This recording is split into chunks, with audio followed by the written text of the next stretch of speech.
नमस्कार शेतकरी बांधवांनो, आज आपण मृगबाराच्या गळीबद्दल बोलणार आहे। हे बघू शकता तुम्ही की ह्या प्रकारचे अशा प्रकारचे फळ गळत आहे।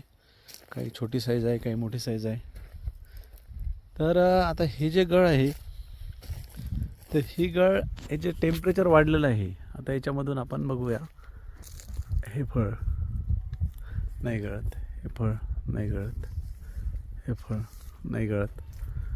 हे बघा, असे हे डेट सोडते, इथं टीक पडते हलकीशी,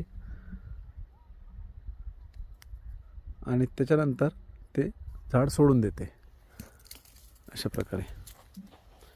तर ही जी गळ आहे, ही गळ कंट्रोल होणारी नाही आहे, आटोक्यात येणार नाही आहे।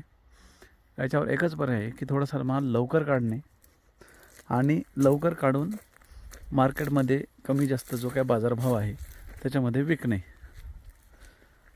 आता परत आपण दुसऱ्या झाडावर बघूया।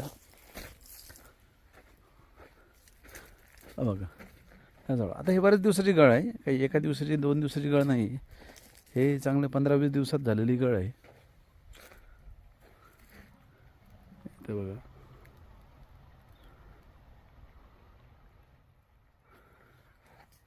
हे अशा प्रकारची गळ होत आहे। हे नुकसानदायकच आहे, पण आपल्याला हा माल आता हार्वेस्टिंग करावं लागेल लवकर लवकर। हा बघा, असा हा माल हार्वेस्टिंग करावंच लागेल।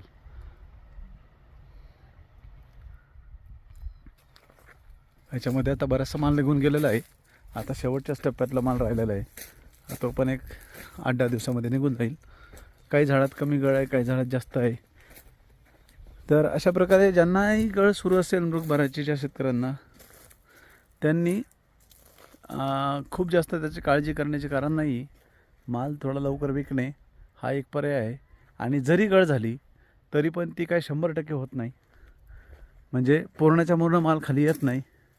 जेवढा माल झाडाला ओव्हरलोड वाटते तेवढाच माल खाली सोडते।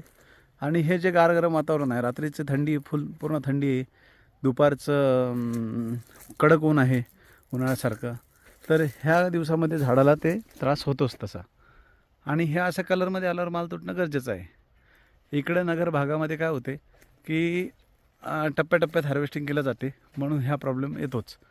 अमरावती भागात पण गळ आहे, पण अमरावती भागामध्ये वन टाईम कटिंग असते, त्यामुळे तो इतका प्रॉब्लेम जाणवत नाही। आंबेबारामध्ये तो जाणवतो।